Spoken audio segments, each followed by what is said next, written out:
berangsur-angsur dan sebagian ayat terkait dengan peristiwa tertentu yang dialami Rasulullah. Namun kenapa umat Islam di Indonesia biasa memperingati turunnya Al-Quran pada tanggal 17 Ramadan? Mari kita simak lebih dulu firman Allah ini.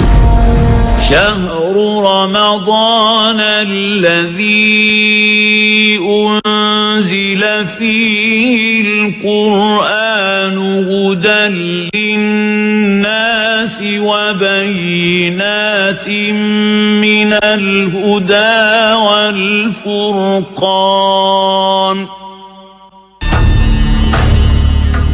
Para ulama menafsirkan ayat ini bahwa Al-Quran secara utuh diturunkan dari Lauhul Mahfuz ke Baitul Izzah di langit dunia pada bulan Ramadan, tepatnya pada malam Lailatul Qadar, sebagaimana firman Allah dalam surat Al-Qadar.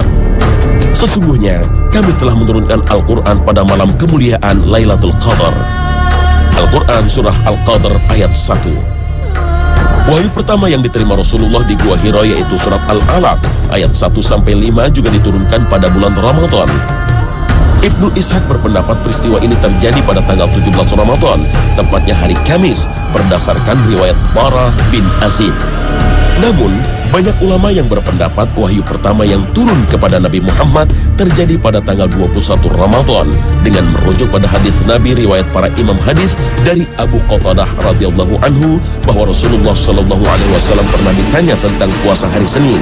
Maka beliau menjawab, pada hari inilah aku dilahirkan dan pada hari ini pula turun wahyu yang pertama kepadaku. Sementara Al-Hafiz Ibnu Katsir rahimahullah dalam tafsirnya berpendapat bahwa Al-Quran diturunkan pada tanggal 25 Ramadan, merujuk pada hadis Nabi.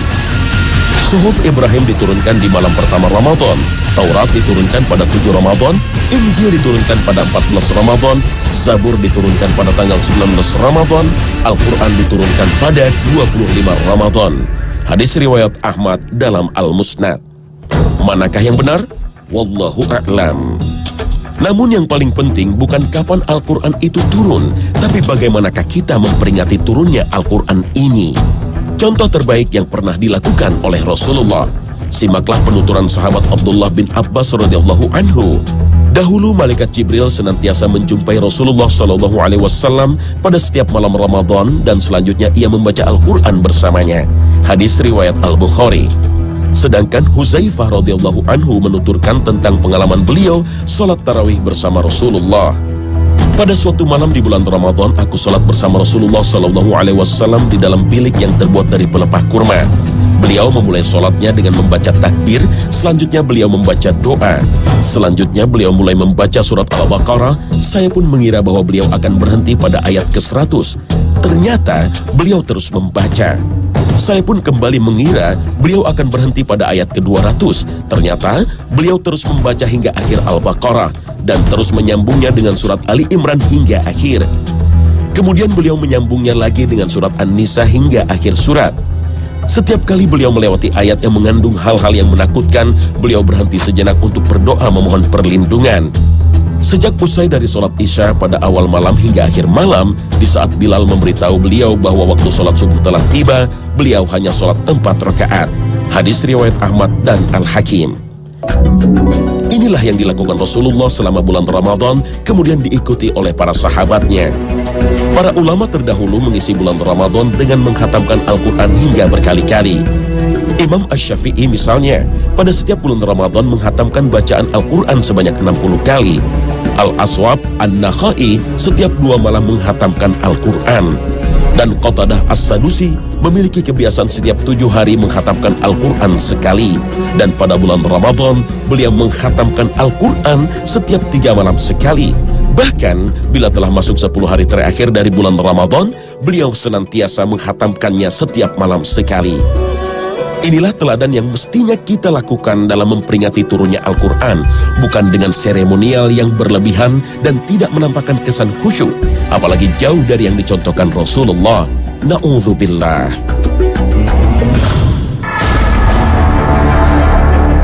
Sebelum menjadi mushaf seperti yang biasa kita baca saat ini, Al-Quran awalnya ditulis pada pelepah kurma, lempengan batu, daun lontar, kulit, daun kayu, dan potongan tulang belulang binatang.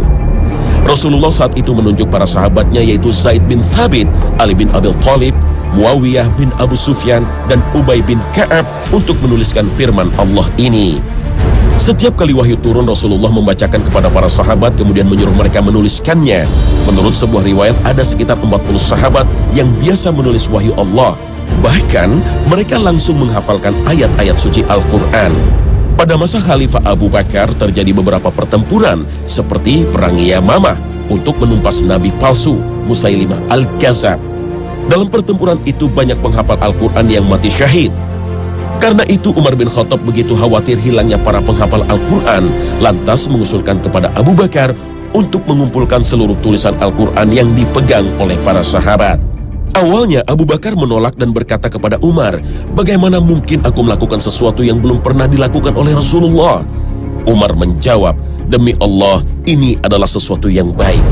Umar selalu mengulang-ulang usulan ini kepada Abu Bakar hingga Allah memberikan kelapangan pada Abu Bakar. Seluruh catatan Al-Quran akhirnya dikumpulkan oleh Zaid bin Thabit, kemudian dicocokkan dengan hafalan para sahabat. Lembaran-lembaran Al-Quran tidak diterima kecuali setelah disaksikan dan dipaparkan di depan 2 orang saksi yang menyaksikan bahwa lembaran itu ditulis di hadapan Rasulullah SAW. Dokumentasi Al-Quran yang disebut mushaf ini kemudian disimpan oleh Abu Bakar. Menurut sebuah riwayat, orang yang pertama kali menyebut Al-Quran sebagai mushaf adalah sahabat Salim bin Maqil pada tahun 12 Hijriah hingga menginspirasi Abu Bakar untuk menamakan naskah Al-Quran yang dikumpulkan dengan nama Al-Mushaf Asy-Syarif, artinya kumpulan naskah yang mulia. Dalam Al-Quran sendiri kata suhuf, asal kata mushaf disebut hingga 8 kali sebagaimana firman Allah dalam surat Al-Bayyinah ayat 2. Rasulun minallahi yatlu suhufan mutahharah. Setelah Abu Bakar wafat, mushaf Al-Quran diserahkan kepada khalifah penerusnya Umar bin Khattab. Setelah Umar wafat, kemudian disimpan oleh putrinya Hafsah yang juga istri Rasulullah. Pada masa Khalifah Utsman bin Affan, mulai beredar keragaman cara membaca Al-Quran karena perbedaan dialek antar suku. Keragaman bacaan ini tak jarang membuat konflik di antara umat Islam. Karena itulah Huzaifah bin Al-Yaman menghadap Khalifah Utsman bin Affan. Dia pun berkata, "Wahai Amirul Mukminin, sadarkanlah umat ini sebelum mereka berselisih tentang Alkitab, Al-Quran, sebagaimana perselisihan Yahudi dan Nasrani." Untuk mencegah perpecahan umat Islam pada tahun 25 Hijriah, Utsman bin Affan mengambil kebijakan untuk membuat mushaf standar yang disebut Rasam Utsmani atau Mushaf Utsmani. Saat itu, Khalifah Utsman berpesan, jika terjadi perbedaan dalam pelafalan, maka harus mengacu pada logat bahasa suku Quraisy, di mana Al-Quran diturunkan dengan gaya bahasa mereka. Setelah itu dibuatlah salinan 7 buah mushaf, kemudian dikirim ke Mekah, Syam, Yaman, Bahrain, Kufah, dan Madinah. Mushaf yang disimpan di kota Madinah disebut Mushaf Al-Imam. Tindakan Khalifah Utsman untuk menyalin dan menyatukan mushaf berhasil meredam perselisihan di kalangan umat Islam.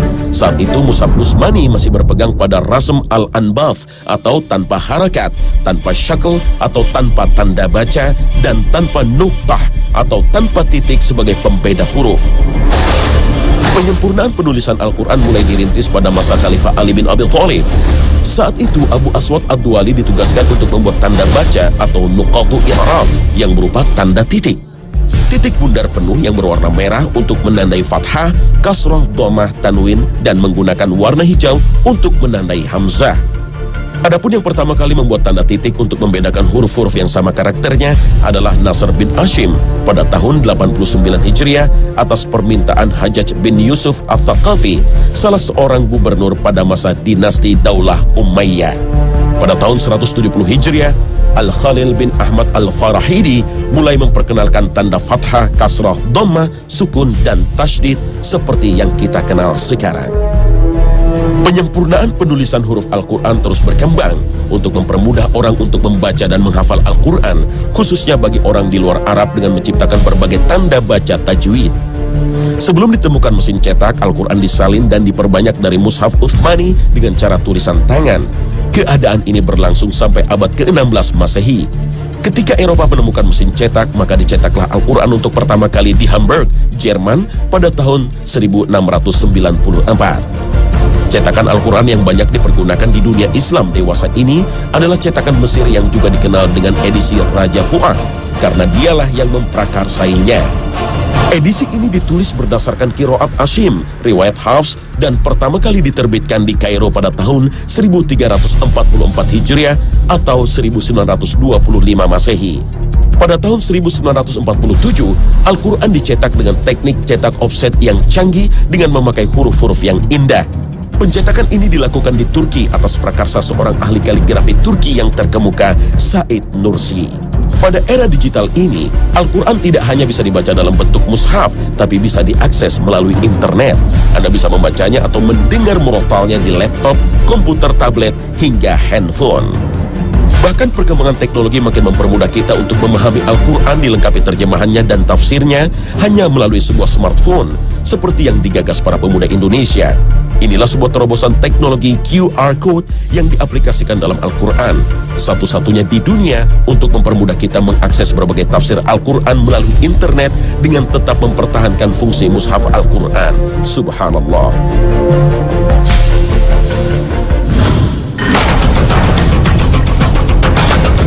Setelah agama Islam tersebar ke berbagai belahan dunia, kebutuhan untuk memahami Al-Quran makin besar, namun masih terkendala karena tak semua orang menguasai bahasa Arab. Kapan sesungguhnya ayat-ayat Al-Quran mulai diterjemahkan ke dalam bahasa lain?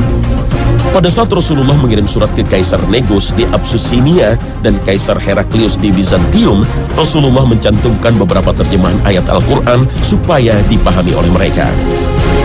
Menurut guru besar sastra Arab Universitas Islam Madinah Al-Munawwarah, Syekh Tamir Salum, permintaan untuk menerjemahkan Al-Quran pertama kali diajukan oleh umat Islam dari Persia.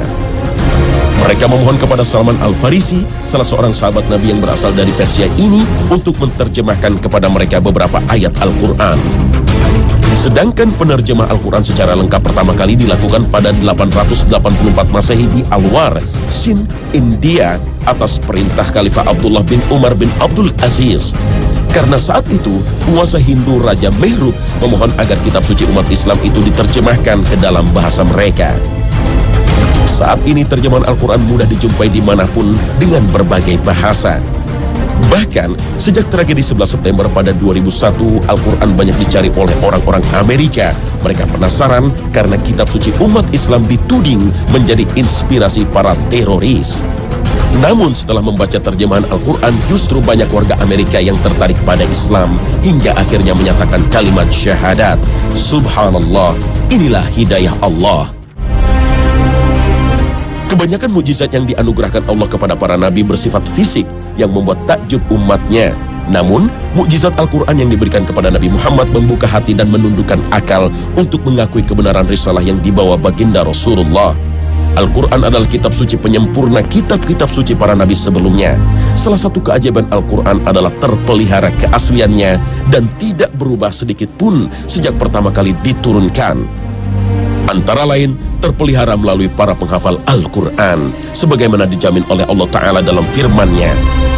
Sesungguhnya kamilah yang menurunkan Al-Quran, dan sesungguhnya kami pula yang benar-benar memeliharanya. Al-Quran, Surah Al-Hijr, ayat 9.